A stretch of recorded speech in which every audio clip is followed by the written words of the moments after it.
Hello students, welcome back to my YouTube channel. ನಾನು ನಿಮಗೆ ಇವತ್ತಿನ ವಿಡಿಯೋದಲ್ಲಿ ಫ್ಯೂಚರ್ ವ್ಯಾಲ್ಯೂ ಆಫ್ ಆನ್ಯುಟೀಸ್ ಮೇಲೆ ಪ್ರಾಬ್ಲಮ್ ಮಾಡಿಸ್ತಾ ಇದ್ದೀನಿ. ಸೊ ಕ್ವಶನ್ ಕೊಟ್ಟಾಗ ಫಸ್ಟ್ ನೀವು ಫ್ಯೂಚರ್ ವ್ಯಾಲ್ಯೂ ಆಫ್ ಆನ್ಯುಟೀಸ್ ಅಂತ ಐಡೆಂಟಿಫೈ ಮಾಡಬೇಕು. ಹೇಗೆ ಐಡೆಂಟಿಫೈ ಮಾಡೋದು ಅಂತಂದರೆ, ಒಂದೇ ಸತಿ ಅಮೌಂಟ್ ಇಟ್ಟರೆ ಒಂದು 5 ವರ್ಷಕ್ಕೋ 10 ವರ್ಷಕ್ಕೋ ಒಂದು ಸತಿ ಅಮೌಂಟ್ ಇಡ್ತಾರೆ, 10 ವರ್ಷ ಆದಮೇಲೆ ಎಷ್ಟು ಸಿಗುತ್ತೆ ಅಂತ ಫೈಂಡ್ ಔಟ್ ಮಾಡೋದು ಫ್ಯೂಚರ್ ವ್ಯಾಲ್ಯೂ. ಪ್ರತಿ ವರ್ಷವೂ ಬ್ಯಾಂಕಲ್ಲಿ ಡೆಪಾಸಿಟ್ ಮಾಡ್ತಾ ಇದ್ದಾರೆ. ಈ ವರ್ಷ 5,000, ಮುಂದಿನ ವರ್ಷ 6,000, ಥರ್ಡ್ ಇಯರ್ 7,000, ಪ್ರತಿ ವರ್ಷವೂ ದುಡ್ಡು ಇಡ್ತಾ ಇದ್ದಾರೆ. ಬೇರೆ ಬೇರೆ ಥರ ಅಮೌಂಟೇ ಇರಬೇಕು ಅಂತಿಲ್ಲ, ಪ್ರತಿ ವರ್ಷವೂ 2,000 ಇಟ್ಟರೆ ಅದು future value of annuities. Annuities ಅಂತಂದರೆ ಸೀರೀಸ್ ಆಫ್ ಪೇಮೆಂಟ್. ಸೊ ಅದರಲ್ಲಿ ನಿಮಗೆ 2 ಥರ ಬರುತ್ತೆ. ಪ್ರತಿ ವರ್ಷದ ಬಿಗಿನಿಂಗ್ನಲ್ಲಿ 1ನೇ ತಾರೀಕು, ಈ ಜನವರಿ 1ನೇ ತಾರೀಕು ದುಡ್ಡಿಟ್ಟರೆ ಹೇಗೆ, ಡಿಸೆಂಬರ್ 31ರಲ್ಲಿ ದುಡ್ಡಿಟ್ಟರೆ ಹೇಗೆ, ಬಿಗಿನಿಂಗಲ್ಲಿ ದುಡ್ಡಿಟ್ಟರೆ ಹೇಗೆ, ಎಂಡಿಂಗಲ್ಲಿ ದುಡ್ಡಿಟ್ಟರೆ ಹೇಗೆ, ಎರಡೂ ಸೇಮಾ? ಇಲ್ಲ, ಎರಡೂ ಕಂಪ್ಲೀಟ್ಲಿ ಡಿಫ್ರೆಂಟ್. ಏನಕ್ಕೆ ಅಂದರೆ ವರ್ಷದ ಎಂಡಲ್ಲಿ ದುಡ್ಡಿಟ್ಟರೆ ಆ ವರ್ಷಕ್ಕೆ ಬಡ್ಡಿ ಸಿಕ್ಕಲ್ಲ. ಫಾರ್ ಎಕ್ಸಾಂಪಲ್ 5 ವರ್ಷಕ್ಕೆ ದುಡ್ಡು ಇಡ್ತಿದ್ದೀನಿ, ಪ್ರತಿ ವರ್ಷದ ಕೊನೆಯಲ್ಲಿ ಇಟ್ಟರೆ ಫಸ್ಟ್ ವರ್ಷಕ್ಕೆ ನನಗೆ ಬಡ್ಡಿ ಸಿಕ್ಕಲ್ಲ, ಏನಕ್ಕೆ ಎಂಡಲ್ಲಿ ಇಡೋದಲ್ಲ. ಬಟ್ ಬಿಗಿನಿಂಗ್ನಲ್ಲಿ ಇಟ್ಟರೆ ಫಸ್ಟ್ ವರ್ಷಕ್ಕೂ ದುಡ್ಡು ಸಿಗುತ್ತೆ. ಸೊ ಬಿಗಿನಿಂಗ್ ಆದರೆ N N-1 N-2 ಆ ಥರದಲ್ಲಿ ಫಾರ್ಮುಲಾ ಬರುತ್ತೆ. ಎಂಡ್ ಆದರೆ N-1 N-2 N-1ಇಂದ ಸ್ಟಾರ್ಟ್ ಆಗುತ್ತೆ. ಏನಕ್ಕೆಂದರೆ ಫಸ್ಟ್ ಇಯರಿಗೆ ಯಾವುದೇ ಥರ ಇಂಟ್ರೆಸ್ಟ್ ಸಿಕ್ಕಲ್ಲ. ಸೊ ಇದೆಲ್ಲ ಹೇಗೆ ಪ್ರಾಬ್ಲಮಲ್ಲಿ ಹೇಗೆ ಅಪ್ಲೈ ಮಾಡಬೇಕು ಅನ್ನೋದನ್ನು ಪ್ರಾಬ್ಲಮ್ ಮಾಡ್ತಾ ತಿಳಿಸ್ತೀನಿ. ನೋಡಿ, ಇದೊಂದು ಕ್ವಶನ್ ಪೇಪರ್ ಪ್ರಾಬ್ಲಮ್ ಇದೆ, 2022 ಅಲ್ಲಿ ಕೇಳಿರೋಂಥ problem. Calculate the future value at the end of the 5 years for the following series of payment. ನೋಡಿ, ಪ್ರತಿ ವರ್ಷನೂ ದುಡ್ಡು ಇಡ್ತಾ ಇದ್ದಾರೆ. ಮೊದಲನೇ ವರ್ಷನೂ ಇಟ್ಟಿದ್ದಾರೆ, 2ನೇ ವರ್ಷನೂ ಇಟ್ಟಿದ್ದಾರೆ, 3ನೇ ವರ್ಷನೂ ಇಟ್ಟಿದ್ದಾರೆ. ಅಲ್ಲಿಗೆ ನಿಮಗೆ ಇದು ಫ್ಯೂಚರ್ ವ್ಯಾಲ್ಯೂ ಆಫ್ ಆನ್ಯುಟೀಸ್ ಅಂತ ಗೊತ್ತಾಗುತ್ತೆ. Annuities means series of payment. ಎಲ್ಲಿ ಸೀರೀಸ್ ಆಫ್ ಪೇಮೆಂಟ್ ಅಂತ ವರ್ಡ್ ಇತ್ತು ಅದು ನೋಡಿದ ತಕ್ಷಣ ನಿಮಗೆ ಗೊತ್ತಾಗ್ಬಿಡ್ಬೇಕಿದು annuity problem. So annuity problem ಅಂತ ಬಂದಾಗ 2 ಸಿನಾರಿಯೋ ಬರುತ್ತೆ. ಬಿಗಿನಿಂಗ್ ಆಫ್ ದ ಇಯರಲ್ಲಿ ದುಡ್ಡು ಇಡ್ತಿದ್ದಾರೆ, ಎಂಡ್ ಆಫ್ ದ ಇಯರಲ್ಲಿ ದುಡ್ಡು ಇಡ್ತಿದ್ದಾರೆ. ಕ್ವಶನಲ್ಲೇ ಕೊಟ್ಟಿದ್ದಾರೆ at the end of the year, ಪ್ರತಿ ವರ್ಷದ ಕೊನೆಯಲ್ಲಿ ದುಡ್ಡು ಇಡ್ತಿದ್ದಾರೆ. ಸೊ ನಾವೀಗ ಸೆಕೆಂಡ್ ಫಾರ್ಮುಲಾ ಅಪ್ಲೈ ಮಾಡಬೇಕು. ಕ್ವಶನ್ ಈ ಥರದಲ್ಲಿದೆ, calculate the future value at the end of the 5 years of the following series of payment at 10% rate of interest. ಕ್ವಶನಲ್ಲಿ ರೇಟ್ ಆಫ್ ಇಂಟ್ರೆಸ್ಟ್ ಕೊಟ್ಟಿದ್ದಾರೆ, ಆರ್ ಕೊಟ್ಟಿದ್ದಾರೆ, 10% ಅಂತ ಕೊಟ್ಟಿದ್ದಾರೆ. ನಾವು ಹೇಗೆ ಬರ್ಕೊಳ್ಬೇಕು? 10 divided by 100. 10 divided by 100 ಮಾಡಿದಾಗ 0.10 ಆಗುತ್ತೆ. N means number of years, ಎಷ್ಟು ವರ್ಷಕ್ಕೆ ದುಡ್ಡು ಇಡ್ತಿದ್ದಾರೆ ಫಾರ್ ದ 5 years ಅಂತ ಕೊಟ್ಟಿದ್ದಾರೆ. ಇಲ್ಲಾಂದರೆ ನೀವು ನೋಡ್ಬೋದು 1 2 3 4 5 ವರ್ಷಕ್ಕೆ ದುಡ್ಡನ್ನು ಇಡ್ತಾ ಇದ್ದಾರೆ. N equals 5 years. ಅಮೌಂಟ್ ಕೊಟ್ಟಿದ್ದಾರೆ, ಎಷ್ಟೆಷ್ಟು ಅಮೌಂಟ್ ಇಡ್ತಿದ್ದಾರೆ? ಫಸ್ಟ್ ಇಯರಲ್ಲಿ 1,000, ಸೆಕೆಂಡ್ ಇಯರಲ್ಲಿ 2,000, ಥರ್ಡ್ ಇಯರಲ್ಲಿ 3,000, ಫೋರ್ತ್ ಇಯರಲ್ಲಿ 2,000, ಫಿಫ್ತ್ ಇಯರಲ್ಲಿ 1,500. ಇವಿಷ್ಟು ಕ್ವಶನಲ್ಲಿ ಕೊಟ್ಟಿರೋವಂಥ ಇನ್ಫಾರ್ಮೇಷನ್. ಫಾರ್ಮುಲಾ ಏನು? Future value of annuities equals P into P1 into 1 plus R whole to the power of N-1. ನೆನ್ಪಿಟ್ಕೊಳ್ಳಿ, ಎಂಡ್ ಆಫ್ ದ ಇಯರಲ್ಲಿ ಏನಾದರೂ ದುಡ್ಡು ಇಡ್ತಾ ಇದ್ದರೆ N-1ಇಂದ ಫಾರ್ಮುಲಾ ಸ್ಟಾರ್ಟ್ ಮಾಡಬೇಕು.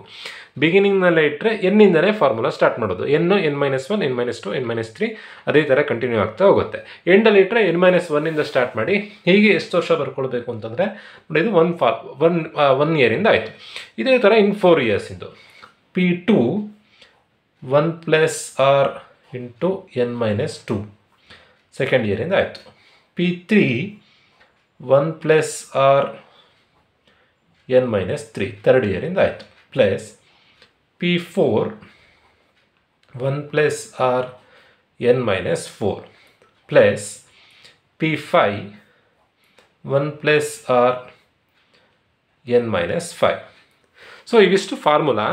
ಏನಕ್ಕೆ N-5 ತನಕನೇ ಹೇಗೆ ಬರ್ಕೊಳ್ಬೇಕು ಅಂತ ಹೇಗೆ ಗೊತ್ತಾಗುತ್ತೆ ಅಂತಂದರೆ, ಒಟ್ಟು 5 ವರ್ಷ ದುಡ್ಡು ಇಡ್ತಾ ಇದ್ದಾರೆ. ಸೊ ನೀವು 5 ಸತಿ ಬರ್ಕೊಂಡ್ರೆ ಆಯಿತು. P1 P2 P3 P4 P5 5 times ಬರ್ಕೊಂಡಿದ್ದೀನಿ. ಸೊ ಇದನ್ನು ಸಿಂಪ್ಲಿಫೈ ಮಾಡೋದು ಹೇಗೆ? ಫಸ್ಟ್ ಇಯರ್ ಇಟ್ಟಿರುವಂಥ ದುಡ್ಡು ಎಷ್ಟು? 1,000 ಇಂಟು 1, ಫಾರ್ಮುಲಾದಲ್ಲೇ 1 ಇದೆ. R means rate of interest 10%, 0.10 to the power of N-1. N ಅಂದರೆ 5 years, 5 - 1 ಅಂದರೆ ಎಷ್ಟಾಗುತ್ತೆ? 4. ನಾನು ಇಲ್ಲಿ ಸಿಂಪ್ಲಿಫೈ ಮಾಡಿನೇ ಬರ್ಕೊಂಡಿದ್ದೀನಿ. ಎನ್ ಅಂದರೆ 5 - 1 ಅಂದರೆ 4 ಆಯಿತು. ಅಲ್ಲಿಗೆ ಫಸ್ಟ್ ಇಯರಿಂದ ಆಯಿತು. ಅದೇ ಥರನೇ ಸೆಕೆಂಡ್ ಇಯರ್ ಇಡ್ತಾ ಇರೋಂಥ ಅಮೌಂಟ್ ಎಷ್ಟು? 2,000 into 1 plus 0.10 to the power of n minus 2. 5 minus 2 ಮಾಡಿದಾಗ ಎಷ್ಟು ಬರುತ್ತೆ? 3 ಪ್ಲಸ್ ಥರ್ಡ್ ಇಯರ್ ಇರ್ತಿರೋಂಥ amount 3000 into 1 plus 0.10 to the power of n minus 3. n ಅಂತಂದರೆ 5 ಮೈನಸ್ 3 ಅಂತಂದರೆ 2. ನೋಡಿ ಇದೇ ಆರ್ಡ್ರಲ್ಲೇ ಬರುತ್ತೆ 43210 ಪ್ಲಸ್ ಥರ್ಡ್ ಇಯರ್ ಇಡ್ತಿರೋಂಥ ಅಮೌಂಟ್ ಎಷ್ಟು? ಥರ್ಡ್ ಇಯರ್ ಇಡ್ತಿರೋಂಥ ಅಮೌಂಟು ಕ್ವಶನ್ ಪೇಪರ್ ಗಮನಿಸ್ಬೋದು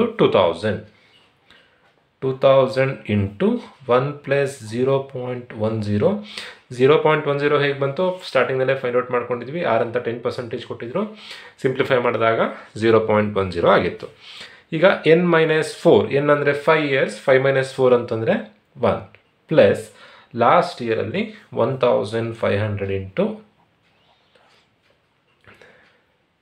1 plus 0.10 to the power of 5 minus 5. n ಅಂದರೆ 5 ಇಯರ್ಸ್, 5 ಮೈನಸ್ 5 ಮಾಡಿದಾಗ 0 ಬರುತ್ತೆ. ಸೊ ಇವಿಷ್ಟನ್ನು ಸಿಂಪ್ಲಿಫೈ ಮಾಡಿದಾಗ ಬರೋ ಆನ್ಸರೇ ಫ್ಯೂಚರ್ ವ್ಯಾಲ್ಯೂ ಆಫ್ ಆ್ಯನ್ಯುಟೀಸ್. ನೆನ್ಪಿಟ್ಕೊಳ್ಳಿ, ಫ್ಯೂಚರ್ ವ್ಯಾಲ್ಯೂ ಆಫ್ ಆ್ಯನ್ಯುಟೀಸ್ ಆನ್ಸರ್ ಎಷ್ಟು ಬರಬೇಕು ಅಂತಂದರೆ ಇಟ್ಟಿರುವಂಥ ದುಡ್ಡು ಇವಿಷ್ಟನ್ನು ಟೋಟಲ್ ಮಾಡಿ 1 2 1 3 3 6 2 8 9,500 ರೂಪಾಯಿ ಟೋಟಲಾಗಿ ದುಡ್ಡು ಇಟ್ಟಿದ್ದಾರೆ. ನಿಮ್ಮ ಆನ್ಸರ್ 9,500 ರೂಪಾಯಿಗಿಂತ ಜಾಸ್ತಿ ಆನ್ಸರ್ ಬರಬೇಕು. ಅದಕ್ಕಿಂತ ಕಮ್ಮಿ ಆನ್ಸರ್ ಬಂತು ಅಂತಂದರೆ ನೀವು ಮಾಡಿರೋಂಥ ಆನ್ಸರ್ ತಪ್ಪಾಗಿದೆ ಅಂತ. ಸೊ ಫಸ್ಟು 1000 ಇವೆರಡನ್ನ ವಿತಿನ್ ಬ್ರ್ಯಾಕೆಟಲ್ಲಿರೋದನ್ನು ಫಸ್ಟ್ ಸಿಂಪ್ಲಿಫೈ ಮಾಡ್ಕೊಳ್ಬೇಕು. 1 ಪ್ಲಸ್ 0.10 ಅಂದರೆ 1.10 to the power of 4 plus 2000 into 1 plus 0.10 ಮಾಡಿದಾಗ 1.10 to the power of 3 plus 3000 into 1 plus 0.10 ಅಂದರೆ 1.10 to the power of 2 plus 2000 1 plus 1.10 ಅಂದರೆ 1.10 to the power of 1 plus 1500 into 1 plus 0.10 ಅಂದರೆ 1.10 to the power of 0. So ಇವಿಷ್ಟನ್ನು simplify ಮಾಡೋದು ಹೇಗೆ ಅಂತಂದರೆ, so power ಇದ್ದಾಗ ಹೇಗೆ ಮಾಡಬೇಕು ಅಂತ ನಾನು ಪ್ರೀವಿಯಸ್ ವಿಡಿಯೋದಲ್ಲೇ ತಿಳಿಸ್ಕೊಟ್ಟಿದ್ದೆ. 1.10 ಟು ದ ಪವರ್ ಆಫ್ 4 ಅಂತಂದರೆ ಒಂದು ಸತಿ ಇಂಟು ಬಟನ್, 3 ಸತಿ ಈಕ್ವಲ್ ಬಟನ್. ಅವಾಗ ಬರೋವಂಥ ಆನ್ಸರ್ ಎಷ್ಟು ಅಂತಂದರೆ 1000 ಇಂಟು 1.4641. ಹೇಗೆ ಬಂತು 1.4641? 1.10 ಅಂತ ಕ್ಯಾಲ್ಸಿಯಲ್ಲಿ ಟೈಪ್ ಮಾಡಬೇಕು, ಒಂದು ಸತಿ ಇಂಟು ಬಟನ್. ಇಲ್ಲಿ ಪವರ್ ಎಷ್ಟಿದೆಯೋ ಅದಕ್ಕಿಂತ ಒಂದು ಕಮ್ಮಿ, ಪವರ್ 4 ಇದೆ, 3 ಸತಿ ಈಕ್ವಲ್ ಬಟನ್. ಕ್ಯಾಲ್ಸಿಯಲ್ಲಿ ಪವರ್ 4 ಅಂತಿದ್ದಾಗ GT5 ಅಂತ ತೋರಿಸ್ಬೇಕು. ಎಷ್ಟು ಬರುತ್ತೆ? 1.464 ಬರುತ್ತೆ. ಒಟ್ಟು 3 ಡಿಜಿಟ್ ತೊಗೊಂಡ್ರೆ ಸಾಕು. 4ನೇ ಡಿಜಿಟ್ ಏನಾದರೂ 5 ಅಥವಾ 5ಗಿಂತ ಜಾಸ್ತಿ ಇದ್ದರೆ ನೀವು 465 ಮಾಡಿದ್ರೆ ಆಯಿತು. ಈ 464.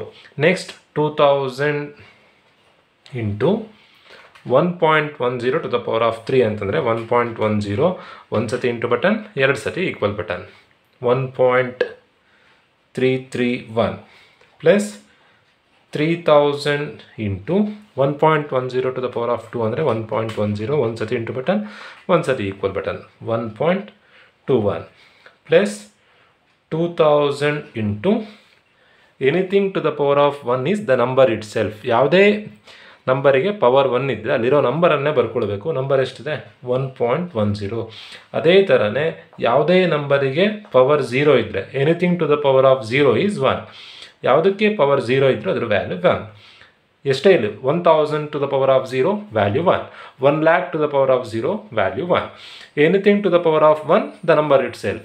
5 to the power of 1 5, 10 to the power of 1 10, 100 to the power of 1 100, 10 to the power of 0 1, 100 to the power of 0 1, 1000 to the power of 0 1. ಯಾವುದಕ್ಕೆ ಪವರ್ 0 ಇದ್ದರೂ ವ್ಯಾಲ್ಯೂ 1, ಯಾವುದಕ್ಕೆ ಪವರ್ 1 ಇದ್ದರೆ ಆ ನಂಬರನ್ನೇ ಬರ್ಕೊಳ್ಬೇಕು. ಇವಿಷ್ಟನ್ನು ಸಿಂಪ್ಲಿಫೈ ಮಾಡಿದ್ರೆ ಬರೋ answer future value of annuities. First 1000 into 1.464 ಮಾಡಿದಾಗ ಬರೋಂಥ answer 1464 plus 2000 into 1.331 ಮಾಡಿದಾಗ ಬರೋಂಥ ಆನ್ಸರ್ 2662 ಪ್ಲಸ್ 3000 ಇಂಟು 1.21 ಮಾಡಿದಾಗ ಬರೋಂಥ ಆನ್ಸರ್ 3630 ಪ್ಲಸ್ 2000 ಇಂಟು 1.10 ಮಾಡಿದಾಗ 2000 ಇಂಟು 1.10 ಆನ್ಸರ್ 2200, last one